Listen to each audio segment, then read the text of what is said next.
Hello everyone, welcome back to the channel. And yes, a very good win against Crystal Palace, 2-1.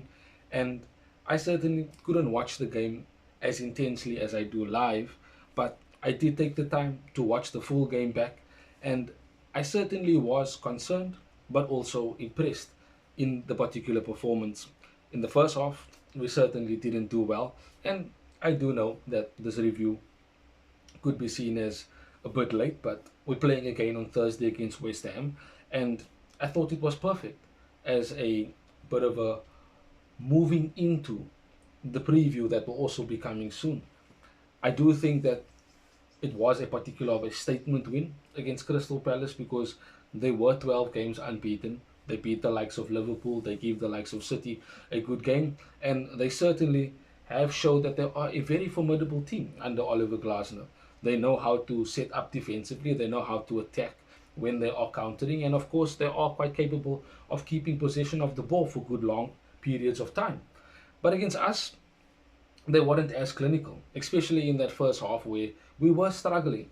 Even though we started quite quickly with Dean Henderson making a save early in the game from Casemiro, we certainly struggled in that first half based on how they were forcing us to go wide, and basically that was into their plans. That was how they started their press.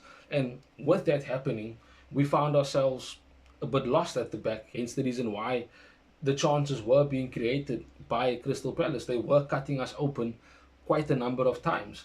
And if they were more clinical, they probably score a few more goals. It was a tight game, in my opinion. It could have gone either way. If Crystal Palace won, nobody would have complained.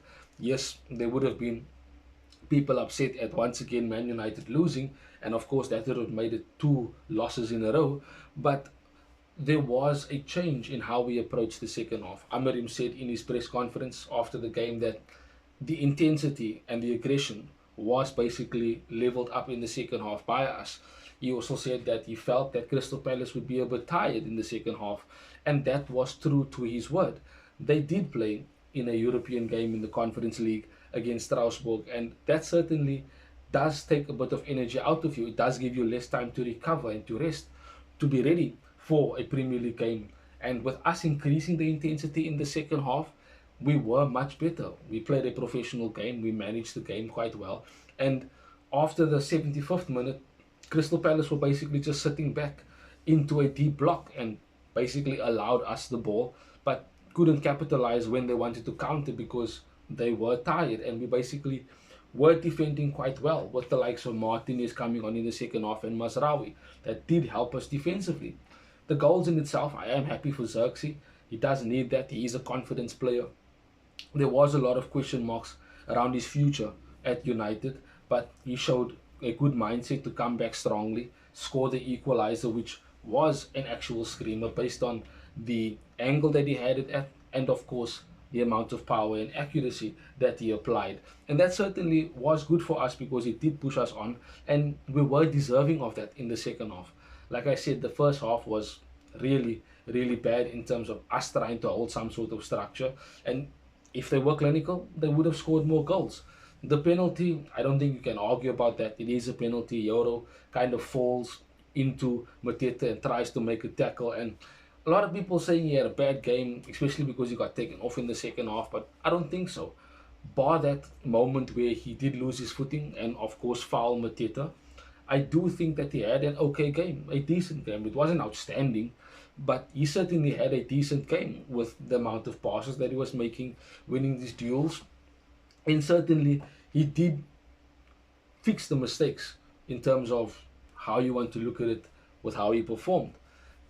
Again, it was Crystal Palace who are a strong team, and we did play well.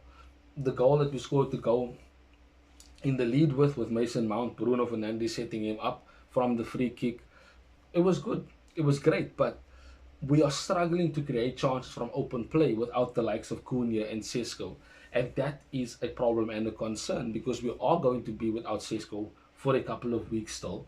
I'm not too sure if Cunha is going to be back for the West Ham game, but again, we'll see that in Amarim's press conference. Hopefully he is back because against a team like West Ham who are going to sit back and defend, similar to how we played now against Crystal Palace, we certainly must have as much creators on the pitch as possible. And Cunha has the ability to break a line, to beat a man or two, and of course, cause other players to closing down, thus opening space for the likes of Mbumo, etc., to run into and of course exploit and score goals. So it can change the way we attack against West Ham, but we must also be mindful that we're not creating a lot of chances from open play without the likes of Sesko and Cunha.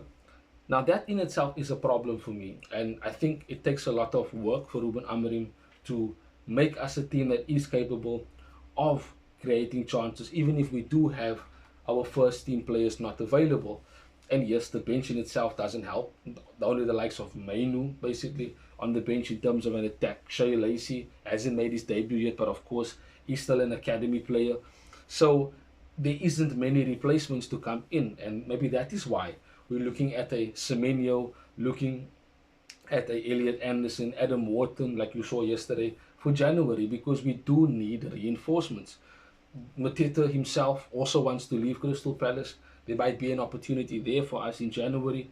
We'll have to wait and see when the transfer window does arrive. But it was a good win against Crystal Palace. Hot and cold in that particular game from United, but we take it. And as I said, it was a tight game, but I'm happy with the 3 points. And it puts us nice into the fight for the Champions League places.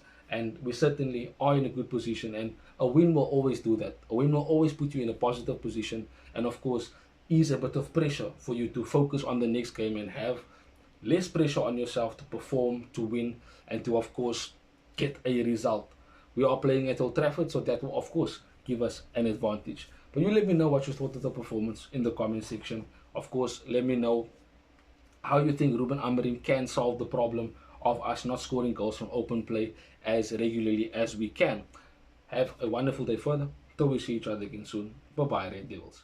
Thanks for watching. If you want more content on Manchester United, like, share and subscribe.